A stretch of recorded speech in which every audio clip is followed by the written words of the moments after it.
Hello everyone, this is my review of the Lutron motion sensor with dimmer light switch. You can manually turn on the switch by pressing the button here and set the dimmer up or down.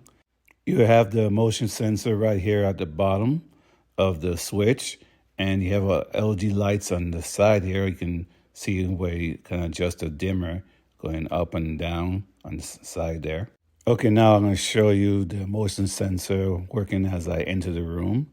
See, as soon as I opened the door, the light came on automatically. Then I had to touch nothing, so you can enter the room hands-free, and you can leave. You can adjust the switch to stay on for 1, 5, 15, 30 minutes after you leave the room. You don't have to worry about going back to turn it off. The switch is pretty easy to install, and this has been my review of the Lutron motion